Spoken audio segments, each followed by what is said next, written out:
तो ये देखिए, इस वक्त हम सर्वजीत पासवान जी के आवास में हैं जो बोधगया में है, और 2025 विधानसभा चुनाव के चलते बिल्कुल नरमी और गर्मी बढ़ा हुआ है। इस वक्त सर्वजीत जी के आवास में हम पहुंचे हुए हैं। तो चलिए, यहाँ पे बहुत से आपका कैंडिडेट खड़े हैं, जनता भाई खड़े हैं, उनसे मैं रूबरू लेता हूँ। कैमरा जरा नजदीक आइएगा। ये 2025 जो विधानसभा चुनाव है सर, पुनः सर्वजीत पासवान जी को टिकट मिला है सर आरजेडी से, इसके बारे में क्या कहना चाहते हैं सर? देखिए, सबसे पहले आपको धन्यवाद बैठ लेने के लिए। ये 2025 का चुनाव है, जो ये काम किए हैं 10 वर्षों में पूरे क्षेत्र में, इसके आधार पर इनको जीतने में कहीं किसी तरह का कोई दिक्कत नहीं है। आराम से जीतेंगे और बहुत भारी बहुमत से जीतेंगे। विपक्ष तो कई तरह का निशाना लगा रहे हैं सर, इसके बारे में क्या कहना? विपक्ष को तो आरोप लगाना काम है, वो तो लगाएंगे ही। कितना अच्छा काम कीजिएगा फिर भी वो आरोप लगाएंगे, उसमें क्या करना है हमको। नए पार्टी के रूप में देखा जाए तो जन स्वराज पार्टी के तरफ से भी बोधगया विधानसभा में चुनाव फाइट हो रहा है। लड़ने की सबको आज़ादी है, लड़ने के लिए किसी को रोक थोड़े है, लड़ रहे हैं। आप अपना नाम एक बार बताइएगा सर। राजनाथ प्रसाद यादव, देश महासचिव पंचायती राज प्रखंड। क्या इस बार सर्वजीत पासवान जी यदि जीतते हैं जी, तो क्या नए बदलाव अपने विधानसभा क्षेत्र में लाएंगे? बिल्कुल बिल्कुल नए जो काम किए हैं, रोड का, नली का, गली का, पुल पुलिया का, या मान ले जाए सौंदर्यीकरण का संडेश्वर धाम में, गुरुपा में, या कृषि मंत्री जब बने तो कृषि विश्वविद्यालय है जो देश का दूसरा विश्वविद्यालय है, और बोले हैं अपने कि इस बार अगर यदि हमको पुनः लोग जिताते हैं तो हर एक प्रखंड में एक माने कॉलेज का स्थापना करेंगे। इसलिए कि जो बच्चे बच्चियां जो गया में आकर के पढ़ने के लिए थोड़ा सा परेशानी जो होता है, इसके लिए उन्होंने ये सोचा है कि अगर यदि हम जीतते हैं तो अब सभी जगह कॉलेज करेंगे। आपका नाम सर? मेरा नाम किशोर कुमार चंद्रवंशी। आप कहाँ के निवासी हैं? कलैया कला पंचायत फतेहपुर प्रखंड है। फतेहपुर प्रखंड में। ये बताइए सर, सर्वजीत पासवान जी पुनः फाइट कर रहे हैं, क्या कहना चाहते हैं? बहुत अच्छा बात है। क्या आपके क्षेत्र में विकास हुआ है? हाँ, विकास की तो धारा बहा दी है। विकास अगर कहीं भी आपको खोजने पर मिलेगा हम लोग के कि कहीं और बाकी काम कराने का। हर गांव में रोड, पुल पुलिया इतना बना दिए हैं कि हम लोग अब कहीं किसी के दूसरा प्रत्याशी को देखने का काम नहीं करेंगे। आप सर, आपका नाम? मेरा नाम जगन्नाथ प्रसाद यादव है। क्या कहना चाहते हैं सर? क्या मतलब विकास आपके क्षेत्र में है? किसी तरह का समस्या? कोई समस्या नहीं। तो ये देखिए, बोधगया विधानसभा क्षेत्र में कुछ जनता भाई भी है। जनता भाई से मैं जब ये रूबरू सवाल पूछ रहा हूँ, जनता भाई जो देखा वही कह रहे हैं। सर, और कुछ बोलना चाह रहे हैं सर? हाँ सर, हम बोलने के लिए चाहते हैं। हम चाहते हैं कि ये तीसरी बार इनका हैट्रिक लगाएंगे, और जब जीतेंगे तो इनसे उम्मीद है, और इतना ही नहीं, यह जीत करके जाएंगे और प्रदेश में तेजस्वी यादव की सरकार को बनाएंगे। 2025 हमको नगर निगम से भेजा गया है सर कि लालू यादव के समय में बहुत ही गुंडागर्दी था। लोग रात में मतलब संध्या 6 बजे के बाद इधर उधर घूम नहीं पाते थे। लेकिन आप कह रहे हैं कि सर आरजेडी की सरकार आई तो जाकर के फिर शांत हो जाएगा। कहीं फिर वही, अगर आरजेडी की सरकार आती है तो पुनः 2015 से पहले या 2006 का या 2002 का वही चीज दोहराया। ये बात किन लोग बोलते हैं? 90 के पहले के जरा बात पूछे तो क्या हालात था कि लोग वोट देने के लिए नहीं जाते थे और कहते थे वोट पड़ जाता है। लालू यादव की जब सरकार बनी तो गरीब, पिछड़ा, अकलियत जो नीचे थे उनको आगे देने का हक, अधिकार जो लेने के बाद के ब्लॉक में जाइए, थाना में जाइए, जो उनको लोग कोई पूछता नहीं था, लगाता नहीं था। अब जब ये आज़ादी दिलाए तो इनको लोग कह रहे हैं कि जंगल राज है। जंगल राज वही कहते हैं जिनको आज दिक्कत है। इस सरकार से दिक्कत हुई तो कह रहे हैं कि जंगल राज है। आज सरकार, तेजस्वी यादव की सरकार बनी, 17 महीने में क्या काम किए, किस तरह का काम किए, जज्बा और जुनून होना चाहिए। लोग प्रश्न भी खड़ा करते हैं कि 9वीं फेल है, 9वीं पास है, लेकिन लोग बोलते हैं 9वीं फेल है। लेकिन हम आपको बता देना चाहते हैं कि आदमी के शिक्षा से नहीं, इच्छा शक्ति से काम होता है। जुनून होना चाहिए, काम करने की इच्छा शक्ति होना चाहिए। इनके पास अभी नौजवान हैं, इनके पास अभी काम करने का जुनून पैदा हो गया है कि हम काम करें, सरकार बना करके हर एक गरीब को। आप बता रहे हैं, आप हाल ही में कुछ उनका बयान सुने हैं कि हर घर में नौकरी देंगे।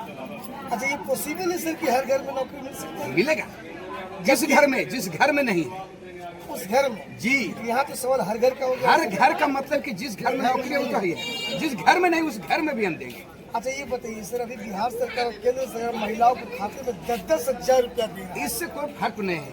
कहीं इस मुद्दा को किस नजर से आप देखते हैं? कुछ भी नहीं है, इसका कोई प्रभाव नहीं है। इसलिए नहीं है कि आप समझ सकते हैं जीविका के माध्यम से दिया गया है और जीविका के में 3 साल से पैसा नहीं दिया जा और रहा। 125 यूनिट बिजली जो फ्री दे रहा है सर, इसके बाद हाँ, ये तो क्रेडिट जाएगा सीधे तेजस्वी प्रसाद यादव। इसलिए तो 200 यूनिट बोले थे तो उस 125 दिए हैं। उस पॉइंट पर क्यों नहीं आए? जो 200 बोले थे, जो 1500 बोले थे कि हम यानी कहीं ना कहीं बीजेपी तेजस्वी के इशारे पे तो नहीं चल रहा है अब ये तो भाई।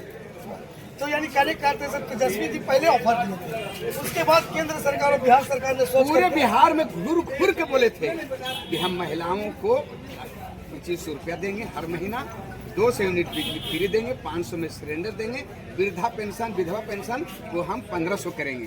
अब इस चीज को लगा कि अब तो ये हमारे लूट लिए हैं, हम अगर यदि इस पॉइंट पर नहीं अगर कुछ करते हैं तो हम फैल जाएंगे। ऐसू फैलना ये क्रेडिट कभी नहीं जा सकता है मैंने नीतीश कुमार को, जब भी क्रेडिट जाएगा तेजस्वी यादव को। अपना नाम है बराबर राजनाथ प्रसाद यादव, प्रदेश महासचिव पंचायती राज प्रकोष्ठ। ये देखिए अभी जिनसे मैं बात करवाया है और इन्हीं चर्चकों के साथ RR इंडिया टीवी न्यूज से राजेश पासवान अपनी वाणी को समाप्त करता हूँ। जय हिंद, जय भारत, वंदे मातरम।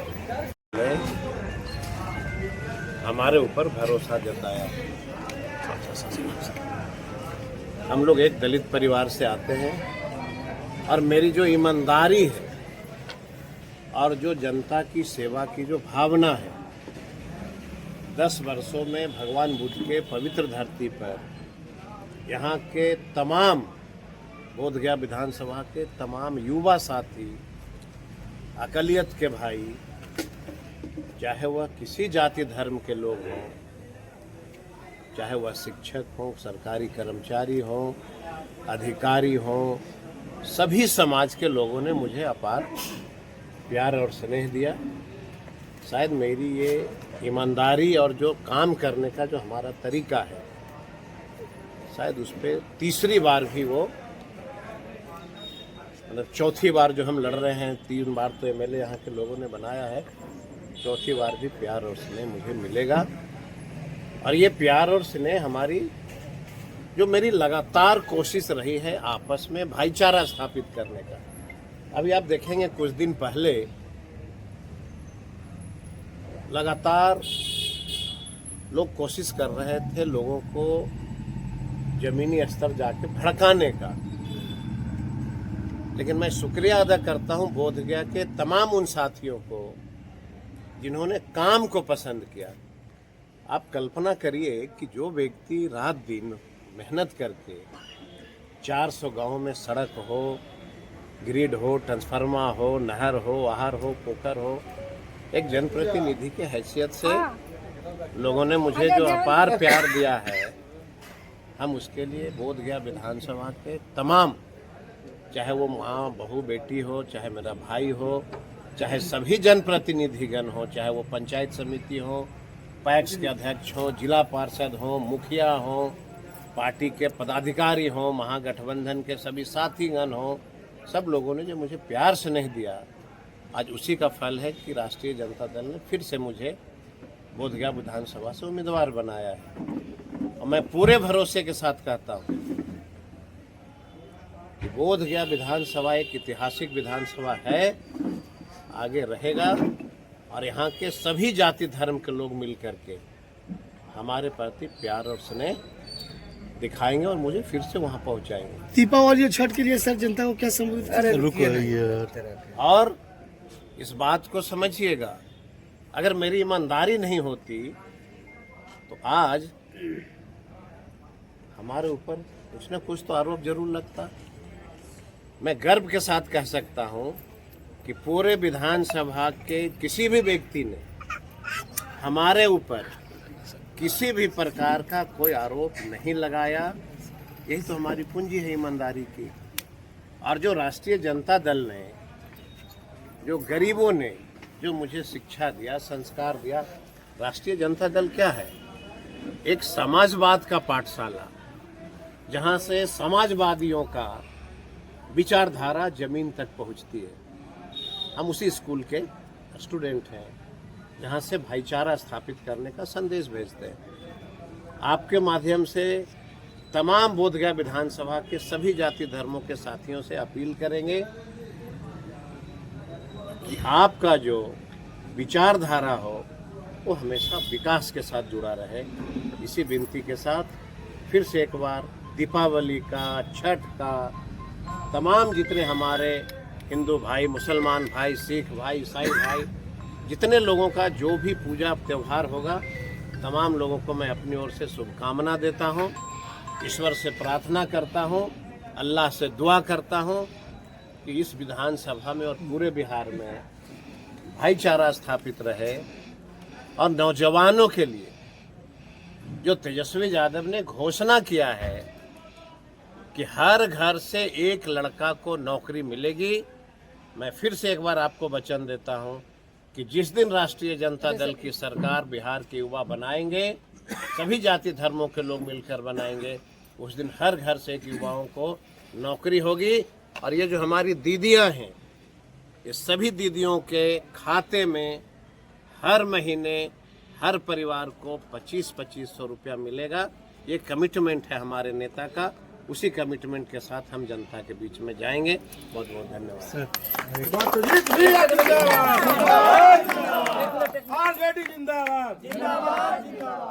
तो कोर कमेटी में आप थे, उसमें शामिल होने के नाते मैं जानना चाहूँगा, जनता बड़ा ऊहापोह और असमंजस की स्थिति में आ गई थी, ऐसा क्यों होता रहा? मैंने किस बात के लिए? टिकट और ये देखिए, अगर विलम्ब होने के कारण, अगर राजनीति का ज्ञान सब पत्रकार भाई लोग रखते होंगे तो ये पॉलिसी के तहत की जाती है।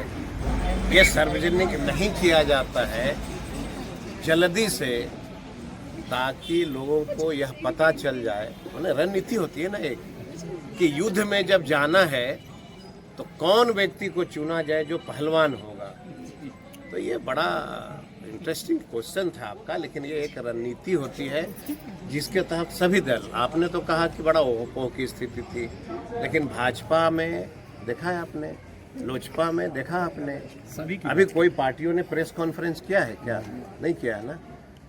तो इस बात को चर्चा के बजाय मुझे लगता है कि सब पत्रकार से मेरा निवेदन होगा कि हमारी बेटियों को, माँ को, बहू को ये जो 2500 की योजना है उसका लाभ कैसे मिले, बिहार के हर घर का एक युवा को नौकरी कैसे मिले, इसमें आपकी भी जिम्मेवारी बनती है अच्छी सरकार बनाने के लिए सहयोग करने का। बहुत बहुत धन्यवाद।